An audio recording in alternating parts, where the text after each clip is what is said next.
What's up, guys? So I'm outside again, and I chose to be outside again just because I've been cooped up inside for so long that and the weather's been beautiful, so I just want to take advantage of it because I think this is going to be the last nice weather wave for a while since we're already in October. And here, usually like around by like Halloween, it's already like super windy and getting cold and stuff. So I'm not gonna be filming outside when it's super windy because it's so loud. The wind is so loud when it comes to cameras, and I hate that. I wanted to do my video game review outside. How pretty, Charlie. Charlie. And there's a squirrel somewhere over there because I hear it. It's probably gonna jump on my head. Well, that'd be nice to catch on camera. Okay, so my video game review for today is Gears of War 3. Yay! I beat it probably like 2 weeks ago or something like that. But I haven't done a review for just because I kind of wanted to finish reading the last book of Gears of War, Coalition's End, and I did. I finished it, and that's it for the Gears of War books. I'm so sad. They were so enjoyable to read, so I don't have them anymore. They're done. And the next one doesn't come out till May of 2012. Sucks. So, what did I think of Gears of War 3? Personally, I loved it. I absolutely loved it.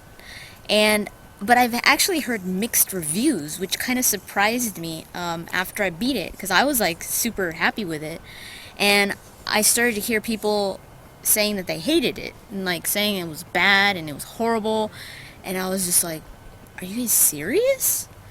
I don't know why they didn't like it. I mean, I kind of have an idea. A lot of people think that it didn't have a good story, and that it was just kind of bland and nothing special about it, but that it was still, worth playing, and that it was kind of entertaining at points. I was like, are you serious? The story was pretty good in my opinion. It had a little bit of what we loved from Gears of War 1 and a little bit of what was good about Gears of War 2. It was like a mix of both, because Gears of War 1 had really fun gameplay, and Gears of War 2 had kind of lame gameplay, but the storyline was more developed in Gears of War 2. There was more of a story to it than in Gears of War 1. And Gears of War 3 was kind of like a mix of both, because it had fun gameplay. I will admit, not as fun as Gears of War 1, but it had fun gameplay at times. I think it was better than Gears of War 2 when it comes to the gameplay. And it had really, the storyline was developed a lot in this one, like Gears of War 2. So, it just had a little bit of both. I think two things that were good about Gears of War 1 and Gears of War 2. So, I liked it. I almost liked it more than Gears of War 1. Definitely more than Gears of War 2. The reason why I say I almost like it more than Gears of War 1 is because the reason why I love Gears of War 1 was the gameplay. Like I said, it was so fun. But this one had fun gameplay, but it also had the storyline, which was a lot more supportive than in Gears of War 1. So, you guys know me, I'm all about storyline, so that's one of the reasons why I kind of enjoyed Gears of War 3 a little more. Because there was a lot of cutscenes, and I love that. I guess people that play Gears of War 3 tend to be this type of players that just want to, hack and slash, freaking kill everything, and don't want skip through cinematics sometimes. So maybe that's why they didn't really enjoy Gears of War 3, because of so many cinematics. I don't know.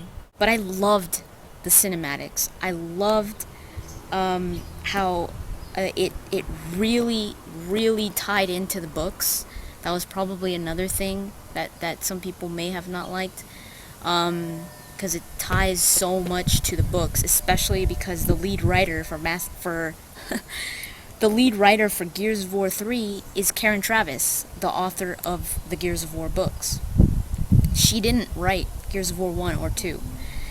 So that I think that's why Gears of War 3 is so connected to the books. You see so many things come up that were in the books. That for people that have read the books, it's just very, it was very, it was very pleasing to see that. So I could see why people that haven't read the books may have not understand certain aspects of the game, may have not made those connections, and may have been like, what the hell was that?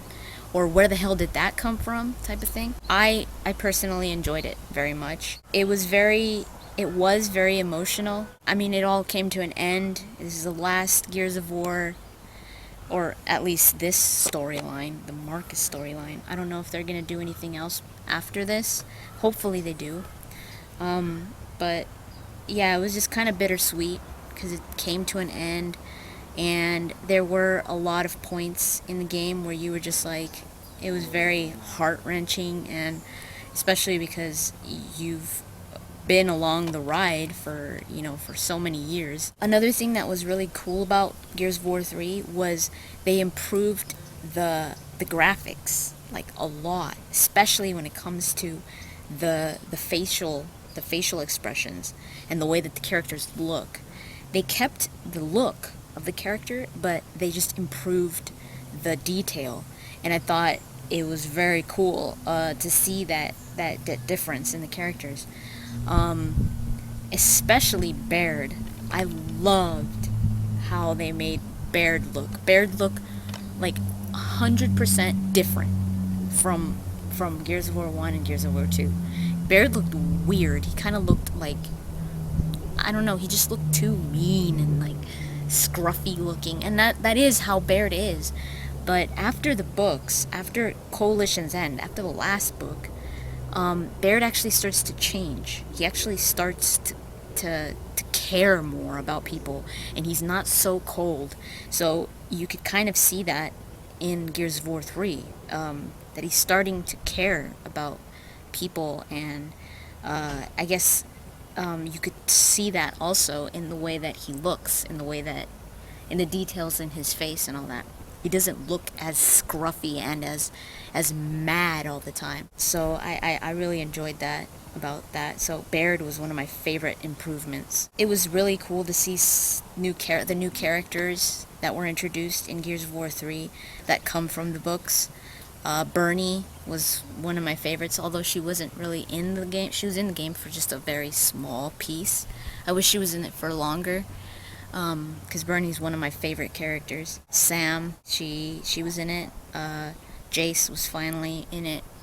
So it was cool to see all that. It was just very, and like I said, I think it was a lot more pleasing for the people that have read the books, because Karen Travis just kind of brought it all together and really made it end in a way that you were just kind of satisfied when it came to everything that was discussed in the books and all that.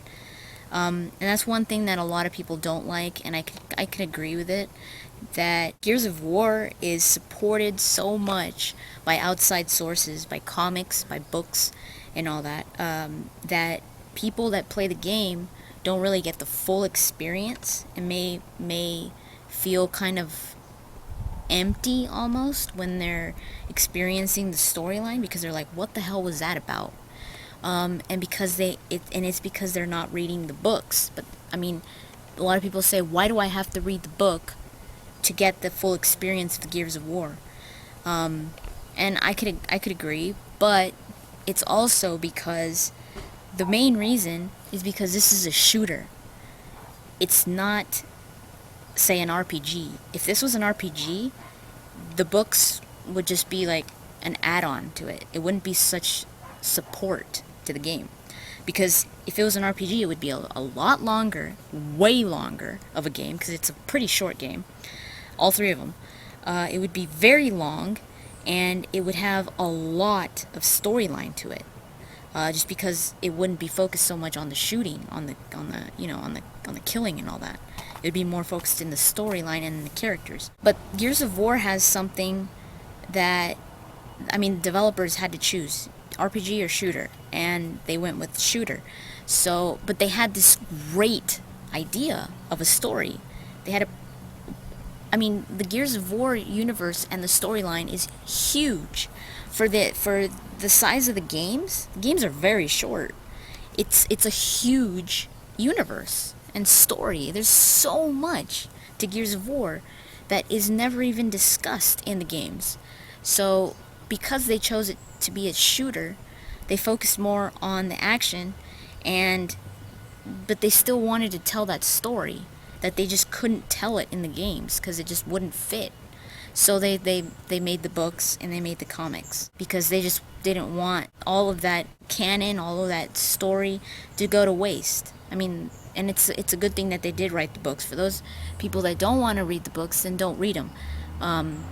But it's a great story. It's so good. If you know all of it, if you know all of it in one whole, it's just it's awesome. It's so good. It's one of the best storylines that I've ever witnessed. Mass Effect is another one.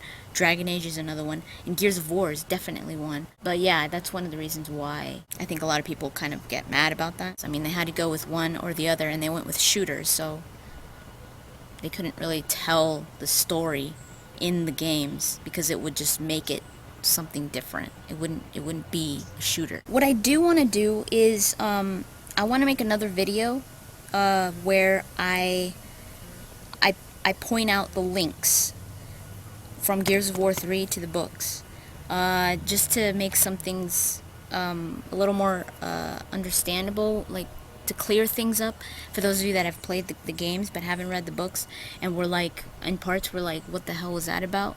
It's usually something that was discussed in the books, like specific scenes, so that you don't feel kind of left out. Because I do think that that's kind of, I don't like that when people feel empty after they play a game because they don't know what's going on in the other sources. So that's why I tend to do that type of thing, where I let you guys know what's going on in different media or different sources, because I know some of you don't want to read or don't like to read, and that's completely understandable. So that's why I do the reviews with spoilers and the reviews without spoilers when it comes to the books, for those of you that want to read it, and then for those of you that don't want to read it. So, oh, I hope I got that on camera. Did you guys see that? He chased. What the hell did he chase? I think it was a squirrel. When it comes to the gameplay, it's pretty much the same thing. There are a few new weapons. They're not that great though. Like the retro lancer, the old lancer, the one that didn't have the saw, it had, or the chainsaw. It had the like a lance in the front, like a blade.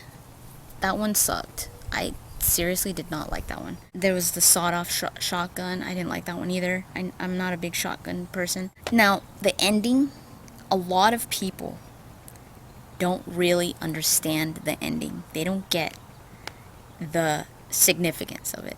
And the reason why they don't get it is because they weren't paying attention to what was happening throughout the game.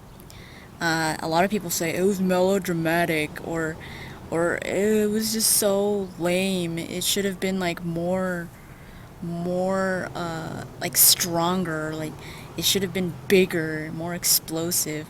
And I was like, okay, maybe it wasn't explosive like that, like they're saying, but it was very meaningful. If you paid attention to what happened earlier, and then you connected it with the ending, it was like, wow, that was pretty meaningful.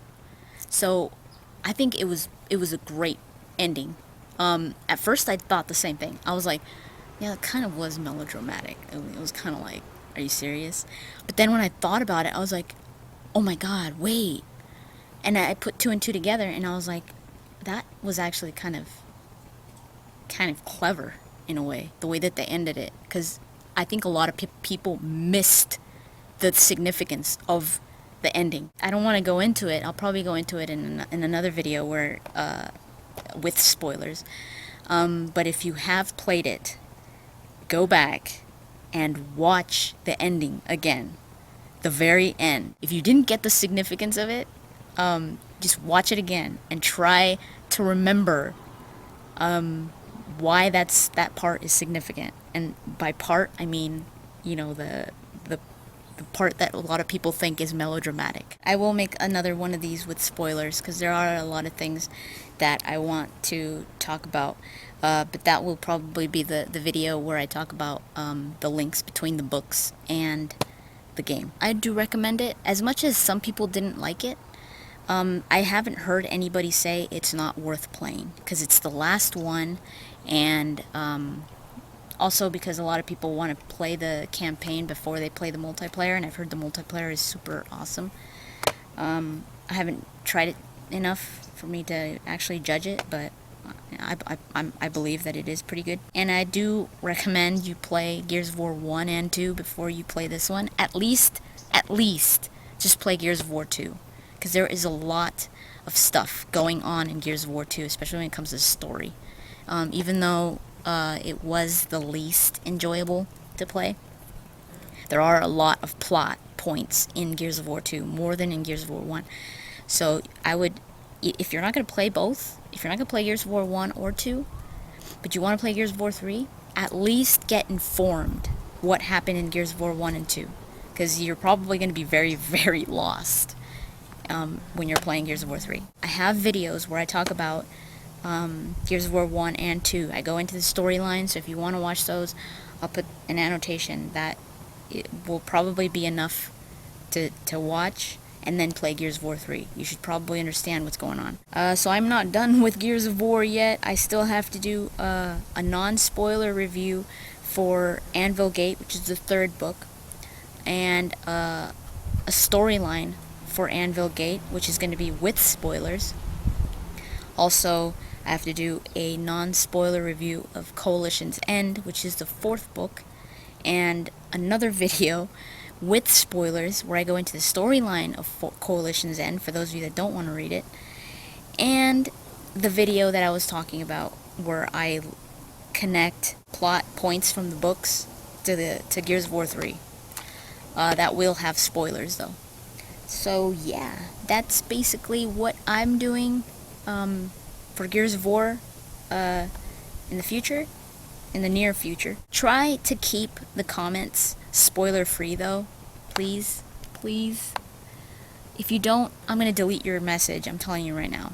So yeah, just be kind of respectful for people that haven't played the game, because you guys know that there are a lot of points in the game that are spoilerific, like huge spoilers that would ruin the game for someone, so please be considerate about that. If you want to talk spoilers, send me a message. That's pretty much it, and I will talk to you guys later.